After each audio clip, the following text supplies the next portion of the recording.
दरभंगा के मशहूर child specialist doctor उत्सव राज सर हैं और सर से अभी हम आए हैं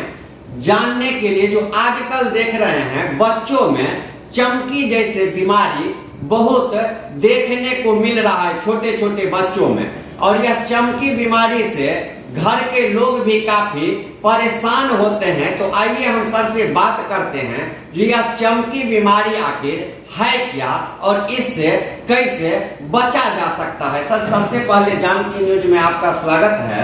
धन्यवाद और बहुत बहुत आभार मुझे अपने चैनल में आमंत्रित करने का। जी धन्यवाद सर। सर आजकल देख रहे हैं जो चमकी जैसे एक बीमारी है जो बहुत ही ज्यादा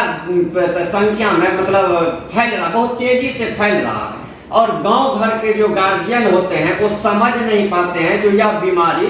नहीं क्या है, क्योंकि गांव घर में देखते होंगे चमकी एज ए मिर्गी जो कहेंगे तो कई लोग कमेंट के तौर पे आप देखेंगे जो उसको चमड़ा का जूता सुंघाओ या फिर ये करो वो करो, देखने को पहले के जमाना में भी मिलता था, लेकिन अभी यह ज्यादा हो गया। चमकी बीमारी है क्या और इससे कैसे बचा जा सकता है?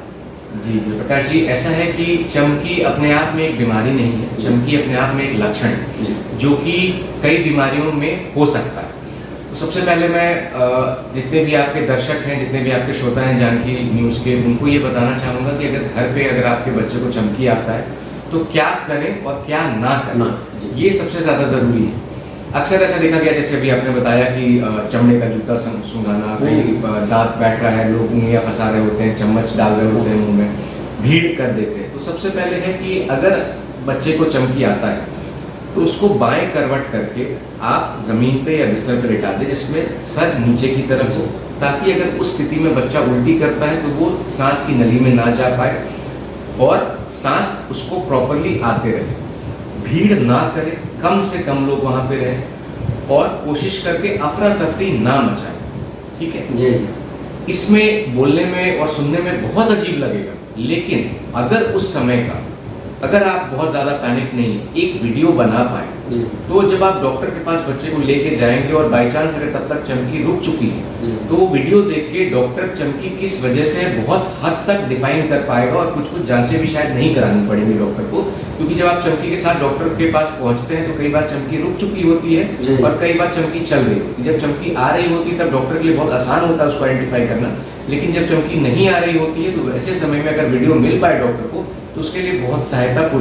सहायता करेगा। समझना ये है कि दो तीन चीजें मैंने भी देखी हैं कि जो कि गड़बड़ हो जाती है घर में, कि एक तो बच्चे को गोद में लेकर भागना शुरू करते हैं जी।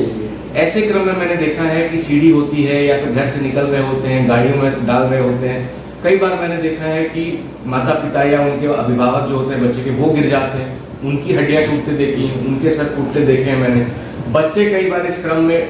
गोद में तेजी से लेके दौड़ते के क्रम में वो कहीं टकरा गए सीढ़ियों पे या दरवाजे से, उनके सर में चोट आ गई, उनके पैर में चोट आ गई या वो गोद से गिर गए। तो ये अफरा तफरी बिल्कुल ना करें, बाएं करवट करके बच्चे को लिटा दें और उस पर हाथ रखे रहें। अगर चमकी 5 मिनट तक, जनरली जितनी चमकियाँ होती हैं वो 1 से 2 मिनट से ज़्यादा नहीं चलती हैं।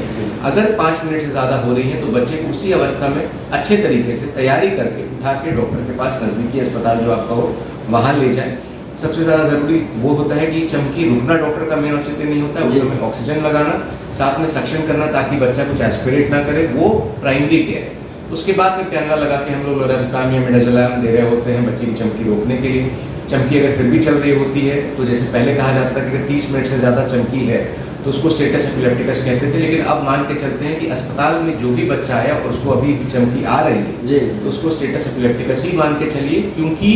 कम से कम उसको घर से शुरू होके आने में आपके पास आधा घंटा लग ही चुका होगा, कभी भी से कम समय नहीं लगता। अच्छा माँ बाप कहते कि अभी 1 मिनट पहले हो, 1 मिनट में आप कहीं से भी, मेरे घर से भी आने में यहाँ पे 1 मिनट से ज्यादा लगेगा ही लगेगा मुझे, 1 मिनट में कोई पहुंच नहीं सकता है। उसके बाद देखना होता है कि अब आप जब डॉक्टर से मिलते हैं तो कारण देखते हैं कि क्या वो चमकी अगर 6 महीने से 2 साल के बीच में पहली बार आई है, बुखार के साथ आई है तो वो बुखार वाली चमकी हो सकती है। साथ ही साथ मेनिंजाइटिस या एन्केफेलाइटिस, ब्रेन का इन्फेक्शन, वो डॉक्टर ही वहाँ पे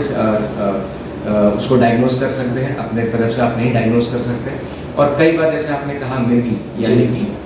दौरे की सेजर डिसऑर्डर जिसको हम लोग कहते हैं, एपिलेप्सी कहते हैं जिसको हम लोग, वो भी हो सकता है। इसमें 3 साल तक दवाई चल रही होती है। तो ये डॉक्टर के ऊपर है, वो सीटी स्कैन कराते हैं, एमआरआई कराते हैं, एमआरआई विद सीजर प्रोटोकॉल कराते हैं, ईईजी यानी इलेक्ट्रोएन्सेफेलोग्राम कराते हैं। तो ये उनके ऊपर छोड़ दें कि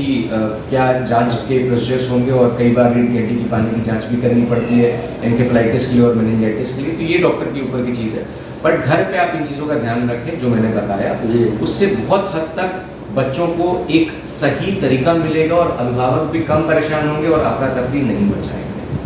चलिए, थैंक यू सर। आप सुने जो